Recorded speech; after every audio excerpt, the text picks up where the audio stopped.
Mon cher frère, ma sœur bien-aimée en Christ, vous êtes ici aujourd'hui parce qu'il y a un fardeau dans votre cœur que personne ne peut saisir, un poids que vous portez en silence, une douleur qui hurle au fond de vous, mais que le monde ne peut entendre. Peut-être avez-vous tenté de l'expliquer à un proche, mais les mots n'ont pas réussi à exprimer la profondeur de ce que vous ressentez. Peut-être avez-vous cherché de l'aide, des conseils, des marques d'affection, mais rien n'a pu apaiser cette sensation qui vous opprime de l'intérieur. J'ai une nouvelle extraordinaire à vous annoncer aujourd'hui. Il existe une prière particulière, puissante, investie par l'Esprit Saint, qui a délivré des milliers de personnes partout dans le monde de cette lourdeur inexplicable. Cependant, avant de vous dévoiler cette prière qui transforme, je dois vous poser une question qui résonnera dans votre cœur jusqu'à la fin de cet exposé. Êtes-vous prêt à faire l'expérience d'une libération si profonde que votre existence ne sera plus jamais la même? Fils bien-aimé de Dieu, votre présence ici n'est pas fortuite. Le Seigneur a dirigé vos pas vers ce message car il a vu vos larmes cachées, entendu vos soupirs matinaux. Il connaît chaque combat que vous avez mené dans le secret. Combien de nuits avez-vous passé éveillé, sentant cet énorme poids sur votre poitrine? Combien de fois avez-vous prétendu que tout allait bien lorsque l'on vous demandait de vos nouvelles? Ce fardeau que vous portez a un nom. Cela peut être l'anxiété, la déprime, la peur, la culpabilité, la honte, le sentiment de rejet, la solitude, ou un amalgame de sentiments que vous ne parvenez pas vous-même à identifier. Mais aujourd'hui, chers frères, aujourd'hui les choses vont changer. Aujourd'hui, vous découvrirez la force d'une prière qui possède l'autorité nécessaire pour rompre les chaînes spirituelles qui vous maintenaient prisonniers. Saviez-vous que dans la Bible, dans Matthieu 11, verset 28, Jésus vous convie personnellement? Il dit « Venez à moi, vous tous qui êtes fatigués et accablés, et je vous donnerai du repos. » Notez que Jésus n'a pas dit « quelques-uns des fatigués » ou « ceux qui sont dignes ». Il a dit « vous tous qui êtes fatigués et accablés ». Cela vous inclut, mon cher frère. Mais pourquoi certaines personnes vivent-elles cette délivrance, tandis que d'autres restent entravées? Pourquoi certains réussissent-ils à remettre leur fardeau à Jésus, tandis que d'autres sont brisés sous le poids? La réponse se trouve dans la manière dont nous nous approchons du trône de la grâce. Il y a une façon précise, une prière concentrée, des paroles qui touchent le cœur de Dieu d'une manière spéciale. Dans les prochaines minutes, vous découvrirez non seulement cette prière puissante, mais aussi les indicateurs qui signaleront que votre délivrance est en cours. Vous apprendrez à discerner quand Dieu agit dans votre vie, même si les situations ne sont pas encore complètement transformées. Mais dites-moi, avez-vous déjà senti que vous portiez une charge qui n'était pas la vôtre? Avez-vous déjà eu l'impression qu'une force extérieure à vous-même essayait de vous faire chuter? Ce n'est pas une pure coïncidence, frère bien-aimé.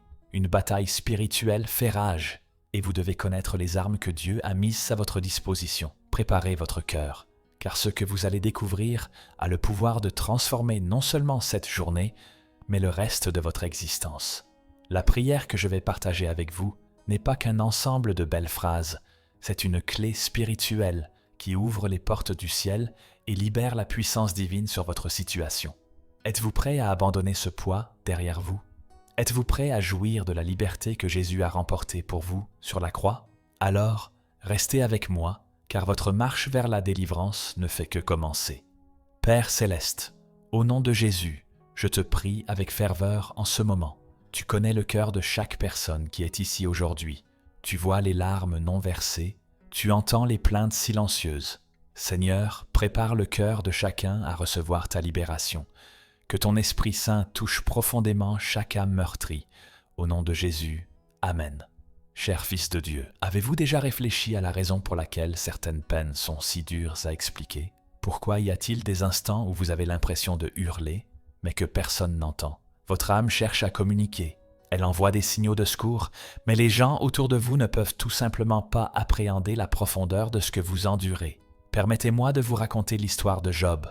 Un homme que la Bible décrit comme intègre et droit. En l'espace de quelques heures, il a tout perdu, ses enfants, ses biens, sa santé. Mais savez-vous quel a été l'aspect le plus déchirant de l'histoire de Job? Ce n'était pas les pertes matérielles ou physiques. C'était lorsque ses propres amis ne sont pas parvenus à comprendre sa souffrance. Ils sont venus pour le réconforter, mais ont fini par le blâmer, remettant en question sa foi, essayant de trouver des motifs rationnels à une peine qui transcendait l'entendement humain. À l'instar de Job, vous êtes peut-être entouré de personnes qui vous aiment, mais qui ne peuvent pas atteindre l'endroit où réside votre douleur. Et ce n'est pas leur faute, mon cher frère. Certaines douleurs sont si profondes, si ancrées dans le spirituel, que seul Dieu peut les toucher et les guérir totalement. Vous êtes-vous déjà senti isolé, même en compagnie d'autres personnes? Avez-vous essayé d'expliquer à un proche ce que vous ressentiez, mais les mots semblaient insuffisants, incomplets? Vous êtes-vous déjà demandé pourquoi certaines blessures du cœur mettent tant de temps à se refermer, même lorsque vous faites tout ce qui est considéré comme juste? Pensez à Anne, la mère du prophète Samuel. La Bible nous révèle qu'elle était stérile et vivait avec un poids dans son cœur que personne autour d'elle ne pouvait pleinement saisir. Même son mari, Elkana, qui l'aimait tendrement, ne comprenait pas pourquoi elle pleurait et refusait de manger. Il demandait « Anne, pourquoi pleures-tu? Pourquoi ne manges-tu pas? Pourquoi ton cœur est-il triste? Ne suis-je pas pour toi meilleur que 10 fils ?» Mais Anne savait que ce manque, cette affliction, ce désir ne pouvait être comblé par l'affection humaine, aussi sincère soit-elle. C'était une chose que seul Dieu pouvait atteindre, et c'est précisément ce qu'elle a fait. Elle a porté son cri muet directement au Seigneur. Frère bien-aimé, vous traversez peut-être votre propre expérience d'Anne. Vous avez peut-être un vide qu'aucune relation ne peut remplir, une blessure qu'aucun conseil humain ne peut soigner, une peur qu'aucune logique ne peut vaincre. Et les gens autour de vous, même avec les meilleures intentions, prononcent des phrases comme « tu dois être fort »,« ça passera », « pense positivement ». Mais vous savez que ce n'est pas aussi simple, n'est-ce pas? Vous savez qu'il se passe quelque chose de plus profond, quelque chose qui va au-delà des remèdes humains, quelque chose qui implore une intervention divine. Et savez-vous ce qui est le plus éprouvant? C'est quand vous commencez vous-même à remettre en question la légitimité de votre douleur. C'est quand vous vous dites « peut-être que j'exagère, peut-être que je devrais m'en sortir seul, peut-être que quelque chose cloche chez moi ». Mettez fin à ces pensées tout de suite, mon cher frère. Votre douleur est réelle, votre souffrance est valable, et Dieu prend très au sérieux chacune des larmes que vous avez versées. Le prophète Jérémie, connu comme le prophète des larmes, a exprimé cette angoisse de manière très vive lorsqu'il a dit « Oh, si ma tête était une source d'eau et mes yeux une fontaine de larmes, je pleurerais jour et nuit. » Jérémie comprenait que certaines afflictions sont si profondes qu'elles semblent sans fin. Mais voulez-vous connaître un secret puissant? Dieu ne fait pas que voir votre douleur, il la ressent. Dans Ésaïe 63, verset 9, il est écrit « Dans toute leur détresse, lui aussi fut en détresse. » Cela signifie que lorsque vous souffrez, Dieu souffre avec vous. Quand vous pleurez, il pleure avec vous. Lorsque vous vous sentez incompris par les gens, il vous dit « Je te comprends parfaitement, mon fils. » Avez-vous déjà vécu ces moments où vous avez l'impression de porter le poids du monde sur vos épaules, où se lever le matin ressemble à un combat, où sourire aux autres demande un effort surnaturel? Ce sont les indices que vous portez un fardeau qui n'a pas été conçu pour vos épaules. Mais aujourd'hui, chers frères, cela est sur le point de changer. Car il existe une prière spécifique, directe, puissante, qui a l'autorité de décharger ce poids de vos épaules et de le déposer sur les épaules de celui qui a dit « Mon joug est doux et mon fardeau est léger ». Êtes-vous prêt à découvrir cette prière? Êtes-vous prêt à faire l'expérience du soulagement que votre âme réclamait? Poursuivez avec moi, car ce qui va suivre transformera votre vie à jamais. Mon frère bien-aimé, l'instant que vous attendiez est arrivé. Le moment est venu de connaître la prière qui a délivré des milliers de personnes partout dans le monde de fardeaux qui semblaient impossibles à supporter. Mais avant de révéler ces paroles puissantes, je dois vous mentionner une chose fondamentale. Ce n'est pas une prière magique. C'est une prière de foi, de consécration, de reconnaissance de la souveraineté de Dieu sur votre existence. Vous souvenez-vous de la question que j'ai posée au début? Étiez-vous prêt pour une libération qui changerait votre vie à jamais? Eh bien, cet instant est arrivé. Mais d'abord, permettez-moi de vous parler de Bartimée, l'aveugle qui implorait Jésus au bord du chemin. Quand Bartimée a appris que Jésus passait, il n'a pas fait de prière compliquée ou pleine de théologie. Il a simplement crié « Jésus, fils de David, aie compassion de moi ». C'était une prière simple, franche, désespéré. Et c'est précisément cette franchise et cette sincérité qui ont touché le cœur de Jésus. Les gens autour de lui ont essayé de faire taire Bartimée. Ils ont dit qu'il dérangeait, que ce n'était pas le moment. Mais il a crié encore plus fort, car il savait que c'était son occasion de délivrance. Et Jésus s'est arrêté, l'a appelé et a demandé « Que veux-tu que je fasse pour toi ?» Fils bien-aimé de Dieu, Jésus vous pose la même question aujourd'hui. « Que veux-tu que je fasse pour toi ?» Et votre réponse, tout comme celle de Bartimée, doit être claire et précise. Voulez-vous être déchargé de ce poids? Voulez-vous faire l'expérience de la paix qui surpasse toute compréhension? Voulez-vous retrouver la joie de vivre? Alors voici la prière qui va transformer votre vie. Mais faites attention, il ne s'agit pas seulement de prononcer les mots. C'est une prière faite avec foi, avec conviction, avec l'assurance que Dieu interviendra. Êtes-vous prêts? Père céleste, je me présente devant ton trône au nom de Jésus-Christ. Seigneur, tu connais le poids que j'ai porté, tu vois les chaînes invisibles qui m'ont lié. J'admets que j'ai essayé de porter des fardeaux qui n'étaient pas les miens. J'ai lutté par mes propres moyens et j'ai échoué. Aujourd'hui, Père, je te remets toute l'anxiété, toute la peur, toute la culpabilité, toute la honte, toute la déprime, tout le rejet qui résidait en moi. Je brise, au nom de Jésus, toute chaîne spirituelle que l'adversaire a utilisée pour me maintenir captif. Je déclare que je suis libre, car Jésus m'a affranchi sur la croix. Seigneur, je prie que ton Esprit Saint remplisse chaque vide en moi. Là où il y avait la peur, que la paix s'installe. Là où il y avait la tristesse, que la joie vienne. Là où il y avait le désespoir, qu'il y ait l'espérance. Je reçois maintenant, par la foi, la libération que tu as remportée pour moi. Je me lève de cette prière comme une nouvelle créature. Le poids que je portais ne m'appartient plus. Je le laisserai ici, au pied de la croix. Au nom de Jésus. Amen. Chers frères, avez-vous prié cette prière de tout votre cœur? Avez-vous senti que quelque chose de différent se produisait en vous? Certaines personnes éprouvent un soulagement immédiat, d'autres ressentent une paix surnaturelle les envelopper. Mais je veux que vous sachiez que vous ayez ressenti quelque chose ou non en cet instant, quelque chose de puissant a eu lieu dans le royaume spirituel. Dans la Bible, lorsque Jésus a guéri le paralytique dans la ville d'Albi, avant de le guérir physiquement, il a dit « Tes péchés te sont pardonnés ». Le paralytique n'a pas ressenti le pardon immédiatement, mais Jésus a annoncé que c'était déjà accompli. De la même manière, lorsque vous avez prié cette prière avec foi, Dieu a déjà commencé à œuvrer pour votre délivrance. Mais permettez-moi de vous dire quelque chose qui fortifiera encore plus votre foi. Il y a un homme nommé Jean, âgé de 45 ans, qui avait tenté de se suicider à 3 reprises. Il portait un fardeau de déprime et de culpabilité qu'aucun traitement n'avait réussi à apaiser totalement. Lorsqu'il a prié cette prière spécifique, pour la première fois depuis des années, il a pu dormir toute la nuit sans cauchemar. Ce fut l'amorce de sa libération complète. Marie, une femme de 32 ans, vivait avec des crises de panique incessantes.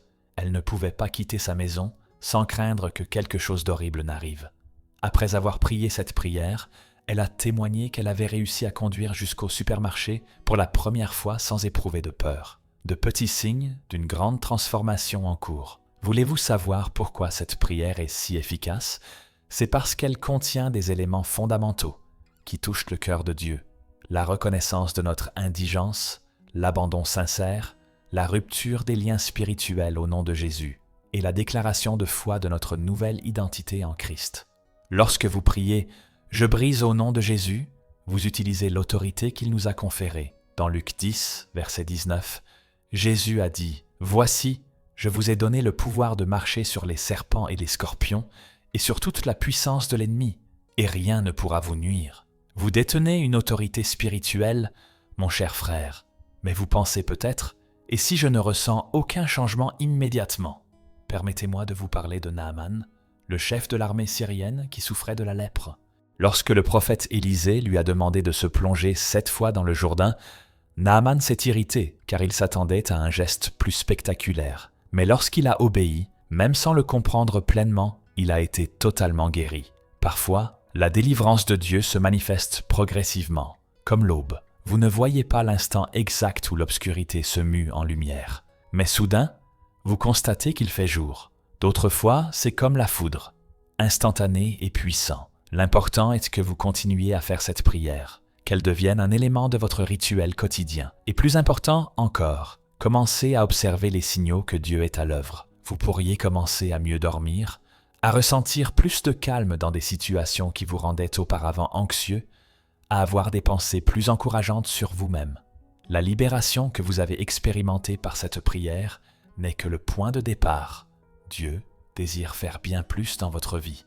Êtes-vous prête à découvrir comment reconnaître quand il est à l'œuvre, même dans l'ombre? Poursuivez avec moi, car le meilleur reste à venir. Fils bien-aimé de Dieu, vous êtes-vous déjà demandé pourquoi vous avez parfois l'impression de traverser des épreuves que personne autour de vous ne comprend? Pourquoi semblez-vous faire face à des batailles invisibles aux yeux des hommes?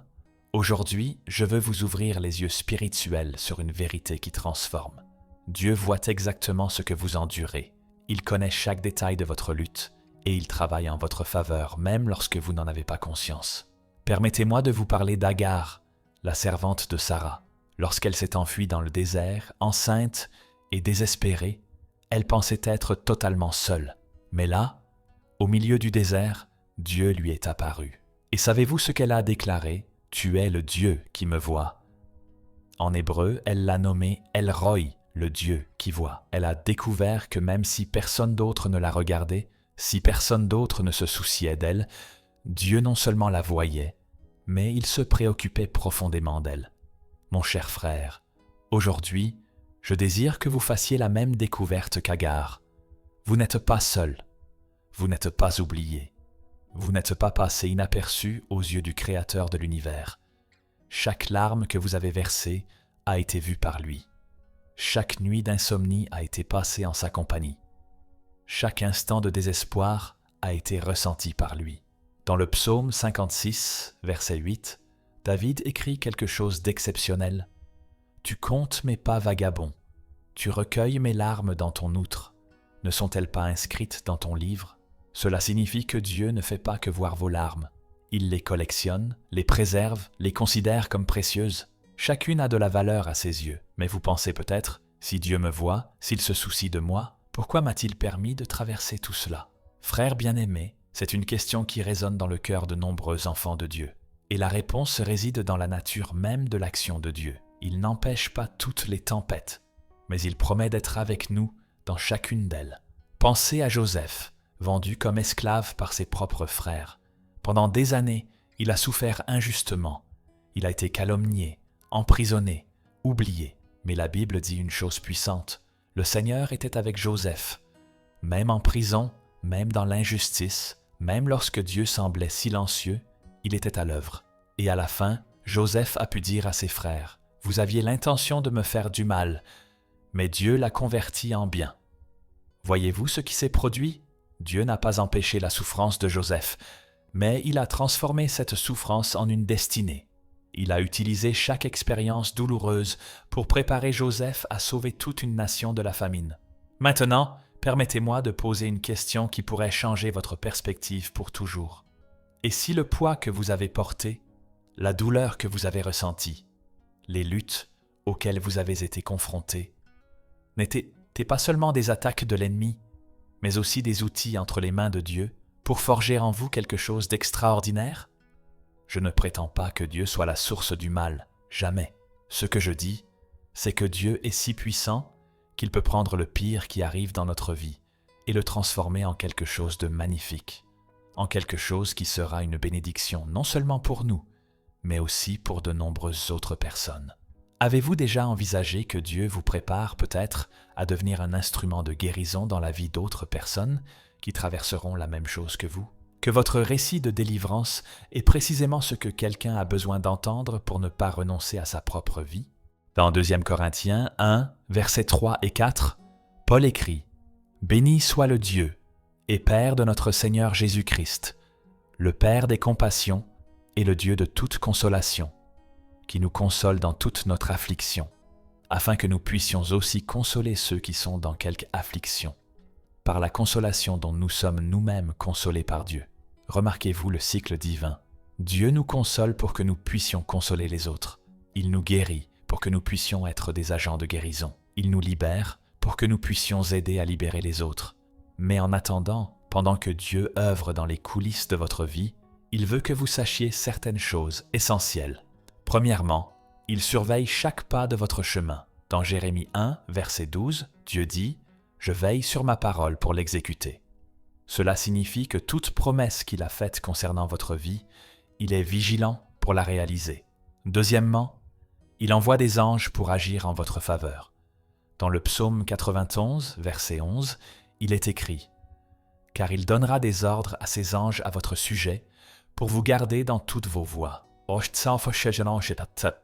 Même si vous ne le percevez pas, il y a une armée céleste qui travaille à votre défense. Troisièmement, il prépare des bienfaits que vous n'imaginez même pas. Dans 1 Corinthiens 2, verset 9, il est écrit « Mais, comme il est écrit, ce que l'œil n'a point vu, ce que l'oreille n'a point entendu, et ce qui n'est point monté au cœur de l'homme, Dieu l'a préparé pour ceux qui l'aiment. » Chers frères, vous avez fait cette prière puissante il y a quelques minutes. Vous avez remis votre fardeau entre les mains de Dieu. Maintenant, je veux que vous commenciez à observer comment il va opérer. Cela peut se manifester par une parole d'encouragement qui vous parviendra de manière inattendue. Cela peut être par une occasion qui se présentera. Cela peut être par un changement dans votre propre manière de voir les choses. Dieu travaille de multiples façons, mais il travaille constamment. La question n'est pas de savoir s'il agira, il agit déjà. La question est de savoir si vous avez des yeux pour voir et des oreilles pour entendre ce qu'il fait. Êtes-vous prêt à reconnaître les signes que votre libération n'est pas seulement une espérance, mais une réalité qui se concrétise? Poursuivez avec moi, car je vais vous montrer comment identifier précisément quand Dieu déplace le ciel et la terre en votre faveur. Mon frère bien-aimé, le sentez-vous? Sentez-vous que quelque chose est en train de se modifier, qu'une énergie différente flotte dans l'air, que votre propre respiration est plus légère? Ce n'est pas le fruit du hasard, c'est le Saint-Esprit de Dieu qui est à l'œuvre dans votre vie en ce moment précis. Le moment de votre délivrance n'est pas quelque chose qui arrivera dans le futur. Cela se déroule maintenant. Permettez-moi de vous raconter le moment exact où Pierre a été libéré de prison. La Bible dit qu'il dormait entre deux soldats, liés par deux chaînes, avec des gardes à la porte. Humainement parlant, s'échapper était impossible, mais soudain un ange du Seigneur est apparu et une lumière a illuminé la cellule. L'ange a touché Pierre et a dit « Lève-toi vite !» et les chaînes sont tombées de ses mains. Remarquez que Pierre ne priait même pas à cet instant. Il dormait. Cela nous indique que la délivrance de Dieu ne dépend pas de notre état émotionnel ou spirituel du moment. Elle dépend de sa grâce, de sa miséricorde, de sa décision souveraine de nous affranchir. Mais maintenant, je vais vous apprendre quelque chose de pratique et de percutant. Je vais vous montrer comment prier exactement pour accélérer et confirmer votre libération. C'est une prière plus ciblée, plus spécifique, qui agira comme une passe-partout, ouvrant les dernières serrures qui pourraient encore être verrouillées dans votre vie. Mais avant cela, vous devez faire quelque chose de très important. Vous devez arrêter de douter de ce que Dieu peut accomplir dans votre vie. Savez-vous que l'une des plus grandes armes de l'ennemi contre vous est l'incrédulité? Il vous chuchote à l'oreille des choses comme « Tu as déjà tout essayé. Rien ne va changer. Tu as toujours été ainsi. C'est dans tes gènes. C'est irréalisable. » Cessez immédiatement d'écouter ces mensonges. Dans Marc 9, verset 23, Jésus a dit « Tout est possible à celui qui croit. » Il n'a pas dit que quelque chose c'était impossible. Il n'a pas dit que les petites choses étaient possibles. Il a dit que tout est possible à celui qui croit. Maintenant, je vais vous enseigner la prière de la libération définitive. Mais soyez vigilants, il ne s'agit pas seulement de répéter des mots. C'est une prière avec autorité, avec conviction, avec l'assurance de celui qui connaît ses droits en tant qu'enfant de Dieu. Êtes-vous prêts? Père céleste, je viens devant toi non pas comme un mendiant, mais comme ton Fils bien-aimé. Je proclame que par le sang de Jésus, j'ai droit à une libération totale. Seigneur, je refuse désormais de vivre prisonnier de ce que Jésus a déjà vaincu sur la croix. J'ordonne maintenant, au nom de Jésus, que toute anxiété, déprime, peur, culpabilité, honte et tourmente quitte ma vie. Vous n'avez plus aucune domination sur moi. J'appartiens à Jésus-Christ. Esprit Saint, Je t'invite à remplir complètement chaque domaine de ma vie qui était sous l'emprise de la peur. Viens avec ta paix, ta joie, ta force, ton amour. Je reçois maintenant, par la foi, la pensée de Christ. Je reçois maintenant le cœur nouveau que tu as promis. Père, je te rends grâce, car la victoire est déjà acquise. Je te remercie, car je suis plus que vainqueur en Christ Jésus. Je me lève maintenant de cette prière comme une personne libre, guérie, renouvelée. Au nom de Jésus, c'est accompli. Amen. Chers frères, comment vous sentez-vous à présent? Percevez-vous la différence? Certaines personnes décrivent une sensation physique d'allègement, comme si un poids leur avait été littéralement ôté des épaules. D'autres ressentent une tranquillité profonde inonder leur cœur. Certains éprouvent une joie inattendue qui jaillit de l'intérieur. Mais permettez-moi de vous donner les signes spécifiques qui indiquent que votre libération se manifeste. Premier signe, vous allez commencer à mieux dormir. Le sommeil est l'une des premières fonctions affectées lorsque nous portons des fardeaux spirituels et l'une des premières à s'améliorer lorsque nous sommes délivrés. Deuxième signe, vos pensées vont se transformer. Vous remarquerez que les pensées négatives, obsessionnelles, ces inquiétudes constantes diminueront considérablement. Troisième signe, vous ressentirez plus d'énergie physique. Lorsque nous portons des fardeaux spirituels, notre corps se fatigue également. La libération apporte un regain d'énergie. Quatrième signe, vos émotions se stabiliseront. Vous n'aurez plus ces fluctuations d'humeur extrêmes. Une paix intérieure s'établira. Cinquième signe, vous ressentirez le désir de louer Dieu. Lorsque nous sommes libérés, la gratitude émane naturellement de notre cœur. Permettez-moi de vous raconter l'histoire de Sandrine, une femme de 38 ans qui souffrait de crises de panique depuis plus de 10 ans. Elle a fait cette prière spécifique un mardi soir. Le mercredi, pour la première fois depuis des années, elle s'est réveillée sans cette sensation de constriction dans la poitrine. Le jeudi, elle a réussi à se rendre au centre commercial sans éprouver de peur. Le vendredi, elle conduisait en chantant des hymnes. En une semaine, sa vie a été complètement bouleversée. Ou Jean, 52 ans, qui a sombré dans la dépression après son divorce. Il ne pouvait même pas sortir du lit le week-end. Après avoir fait cette prière, il rapporte que le samedi suivant, il a ressenti l'envie de nettoyer la maison, de s'occuper du jardin, d'appeler ses enfants. La joie de vivre était réapparue. Mais je dois vous mettre en garde contre quelque chose d'important. L'ennemi pourrait tenter de vous persuader que rien n'a changé. Il pourrait ramener ses vieilles idées, ses sentiments familiers. Lorsque cela arrive, et cela peut arriver, ne mettez pas en doute votre libération. Déclarez simplement « Je suis libre au nom de Jésus, cela n'a plus d'emprise sur moi ». Souvenez-vous, la libération n'est pas l'absence de tentation. La libération, c'est avoir le pouvoir sur la tentation. Jésus a été tenté dans le désert, mais il a vaincu chaque tentation par la parole de Dieu. Vous aussi, vous avez maintenant cette autorité. Lorsque la peur frappe à votre porte, vous dites « Non, merci, je choisis la paix de Dieu ». Lorsque l'anxiété tente de s'imposer, vous déclarez « L'anxiété n'a pas sa place dans ma vie, j'ai la pensée de Christ ». Il y a une autre chose que je dois vous confier. Votre libération n'est pas uniquement pour vous. Dieu veut utiliser votre récit, votre témoignage, votre transformation pour influencer d'autres existences. Vous êtes appelé à devenir un instrument de délivrance entre les mains de Dieu pour aider d'autres personnes qui traversent les mêmes épreuves que vous. Réfléchissez-y. Combien de personnes dans votre famille, à votre travail, dans votre église, dans votre cercle d'amis, portent des fardeaux semblables à ceux que vous portiez? Dieu ne vous a pas libéré uniquement pour que vous soyez heureux, même s'il désire votre bonheur. Vous avez été libéré pour devenir un canal de libération pour les autres. Dans Galates 6, verset 2, il est écrit « Portez les fardeaux les uns des autres, et vous accomplirez ainsi la loi de Christ. » Maintenant que vous avez expérimenté la délivrance, vous pouvez sincèrement aider les autres à porter leurs fardeaux, jusqu'à ce que eux aussi expérimentent la même libération.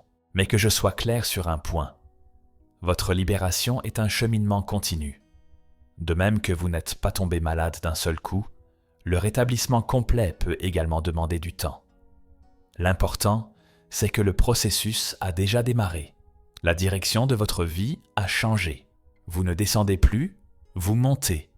Et voici une vérité capitale que je veux que vous graviez dans votre cœur. Chaque jour où vous persévérez dans la délivrance, chaque jour où vous optez pour la paix plutôt que la peur, chaque jour où vous déclarez les promesses de Dieu sur votre vie, vous vous fortifiez spirituellement. Vous développez des muscles spirituels qui vous soutiendront jusqu'à la fin de votre existence. Chers frères, je veux poser une question importante. Êtes-vous prêt à vivre comme une personne libre? Êtes-vous prêt à renoncer à l'identité de victime et à revêtir l'identité de vainqueur? Car cela exige une détermination consciente et quotidienne de marcher dans la liberté que Dieu vous a accordée. Dans les minutes suivantes, je partagerai avec vous de véritables témoignages de personnes qui ont fait les mêmes prières et ont vécu des transformations extraordinaires. Mais au-delà, je vais vous montrer comment préserver votre libération et comment ne plus jamais retourner à cet état de captivité spirituelle. Êtes-vous prête à entendre des histoires qui fortifieront encore plus votre foi et confirmeront que ce qui vous est arrivé n'était pas une coïncidence, mais une intervention directe de Dieu? Poursuivez avec moi.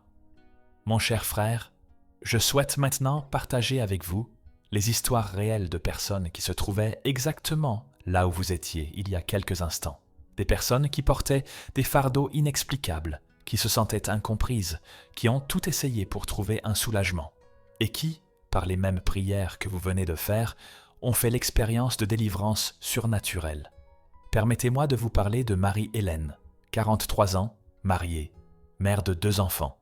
Elle m'a écrit « Pasteur, je vivais dans un état d'alerte permanent. Le moindre bruit m'effrayait. Je vérifiais la maison 3 fois avant de me coucher. Je ne pouvais pas me détendre, même en famille. Mon mari ne comprenait pas ce qui m'arrivait.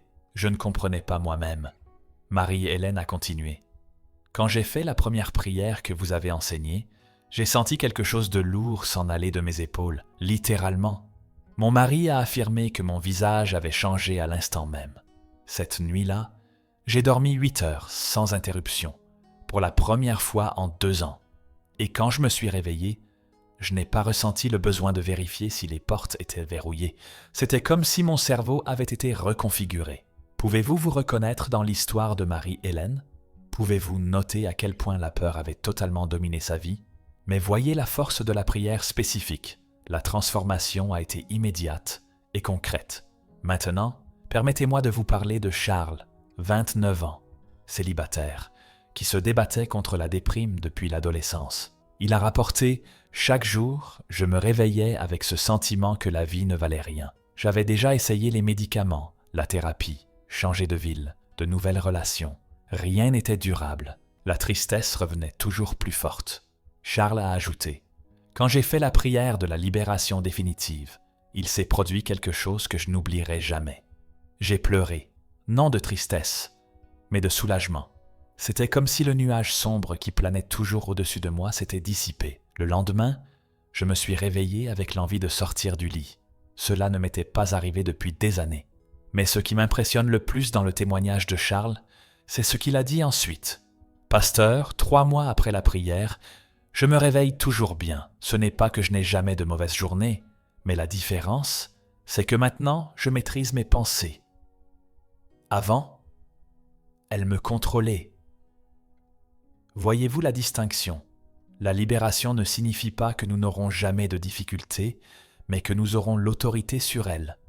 Permettez-moi de vous parler de Jeanne, 35 ans, qui souffrait d'attaques de panique depuis qu'elle avait été cambriolée il y a 5 ans. Elle a décrit « Je ne pouvais plus prendre les transports en commun. Je ne pouvais plus aller à la banque, au supermarché. Je vivais recluse dans ma propre maison. Ma famille me disait que je devais me ressaisir, mais ils ne comprenaient pas que ce n'était pas un manque de volonté. » Jeanne a poursuivi. « J'ai fait la prière un jeudi. Le samedi, j'ai réussi à me rendre à la boulangerie du coin pour la première fois depuis des mois. Le lundi, j'ai pris le bus pour aller au travail. Quand j'ai réalisé ce que je faisais, j'ai commencé à pleurer de joie. Dieu avait brisé les chaînes de la peur qui m'emprisonnaient. Toi? Mais voulez-vous savoir quel témoignage m'a le plus touché? C'était celui de Robert, 61 ans, veuf depuis 3 ans. Il m'a écrit « Pasteur, après le décès de ma femme, j'ai perdu le goût de vivre.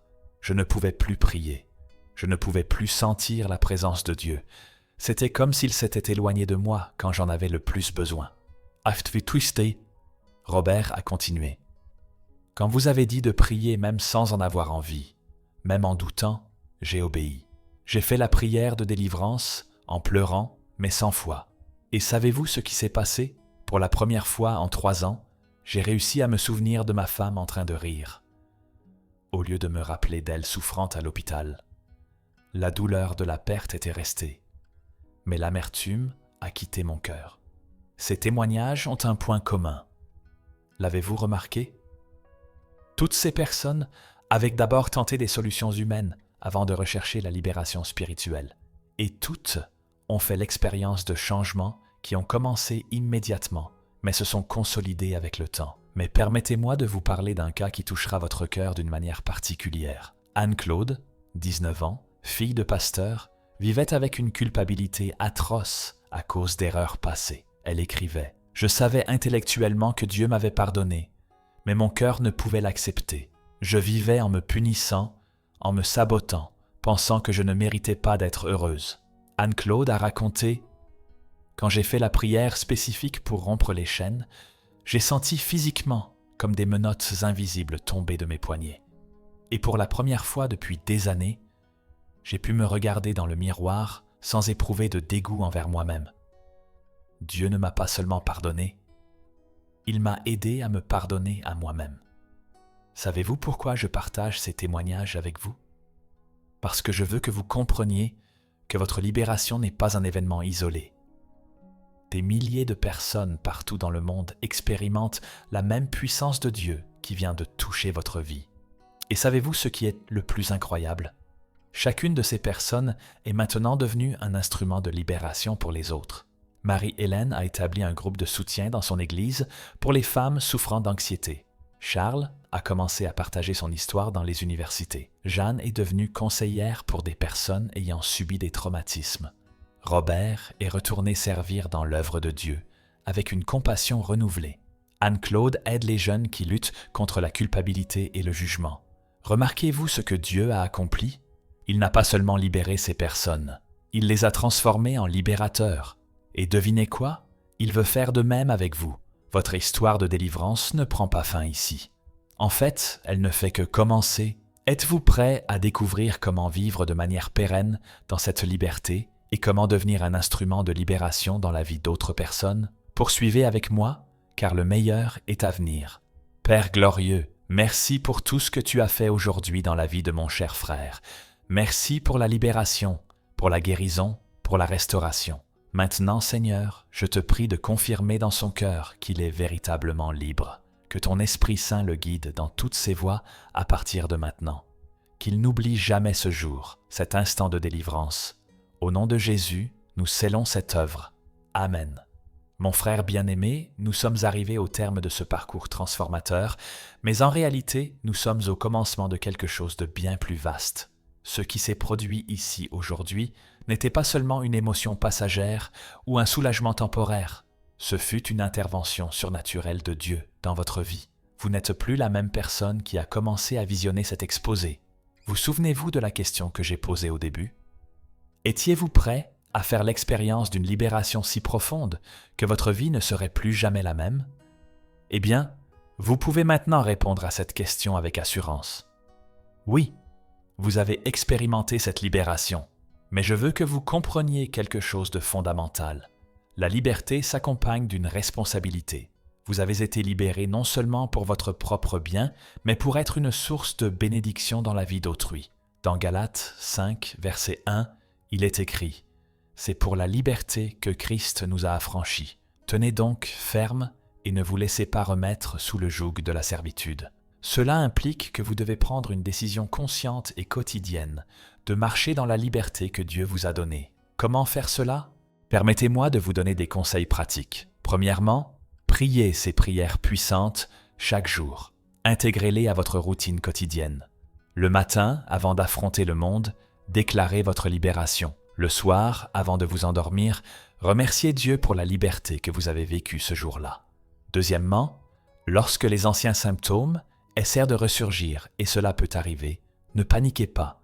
Déclarez simplement « Cela n'a plus de pouvoir sur moi. Je suis libéré au nom de Jésus. Tots Bleich. » Et commencez à prier immédiatement. Troisièmement, partagez votre histoire. Racontez à vos proches ce que Dieu a fait dans votre vie. Cela non seulement encouragera les autres, mais cela renforcera également votre propre foi. Quatrièmement, recherchez sans cesse la présence de Dieu. Lisez la Bible quotidiennement, participez à une église saine, entourez-vous de personnes qui fortifieront votre foi. Mais permettez-moi de vous dire quelque chose qui peut révolutionner complètement votre vision de l'avenir. Savez-vous quelle est l'une des choses les plus puissantes qui puissent vous arriver à partir de maintenant? C'est lorsque quelqu'un qui traverse les mêmes difficultés que vous approche pour demander de l'aide. Et vous pourrez dire « Je sais exactement ce que tu ressens, car j'ai vécu cela, mais j'ai une bonne nouvelle, la délivrance est possible. » Imaginez l'influence que votre récit peut exercer sur la vie des autres. Combien de personnes Dieu peut-il atteindre par votre témoignage? Combien de vies peuvent être sauvées parce que vous avez choisi de partager ce que Dieu a fait pour vous? Je veux vous lancer un défi. Au cours des 30 prochains jours, racontez votre histoire de libération à au moins une personne par semaine. Il peut s'agir d'un membre de la famille, d'un ami, d'un collègue, de quelqu'un dans votre communauté religieuse. Vous serez surpris par le nombre de personnes qui traversent des situations similaires et ont besoin d'entendre précisément ce que vous avez à dire. Et si vous vous demandez « Mais si les gens ne me croient pas, s'ils pensent que ce n'est qu'une illusion ?» Permettez-moi de vous révéler un secret. Vous n'avez pas besoin de convaincre qui que ce soit. Votre seule responsabilité est de partager. La responsabilité de toucher les cœurs revient à l'Esprit Saint. Maintenant, avant de conclure, je veux partager avec vous une promesse biblique que je souhaite que vous mémorisiez et proclamiez sur votre vie chaque jour. Dans Ésaïe 61, verset 3, Dieu promet de donner une couronne pour la cendre, l'huile de joie pour le deuil, un manteau de gloire pour un esprit abattu. Comprenez-vous ce que cela signifie? Là où il y avait auparavant les cendres de la destruction dans votre vie, il y a maintenant une couronne de triomphe. Là où il y avait auparavant le chagrin et la tristesse, il y a maintenant l'huile de la joie. Là où il y avait auparavant un esprit abattu et angoissé, il y a maintenant un manteau de gloire. C'est votre nouvelle identité. C'est ce que vous êtes désormais. Ne permettez à personne, pas même à vous-même, de dire le contraire. Mais notre cheminement commun ne se termine pas ici. En fait, il ne fait que commencer. Si ce message a touché votre cœur, si vous avez expérimenté la libération que nous avions annoncée, alors vous devez connaître les prochaines étapes de votre parcours spirituel. Dans la vidéo suivante, je dévoilerai les 3 prières que tout chrétien devrait prier chaque jour pour maintenir sa libération. Ce sont des prières spécifiques qui protégeront votre esprit contre de nouvelles agressions, renforceront votre foi au quotidien et accéléreront votre épanouissement spirituel. Vous ne devez pas manquer cette suite, car la libération n'est que la première étape. Maintenant, vous devez apprendre à conserver et à faire fructifier ce que Dieu a accompli dans votre vie. Chers frères, chères sœurs, que Dieu bénisse abondamment votre vie. Que la paix qui surpasse toute intelligence garde votre cœur et votre esprit en Jésus-Christ. Et que vous n'oubliez jamais ce jour, le jour où Dieu a rompu les liens qui vous entravaient et vous a déclaré vraiment libre. Allez en paix, allez en liberté, et allez en sachant que le Créateur de l'univers vous aime profondément. Au nom de Jésus, vous êtes libre. À la prochaine vidéo.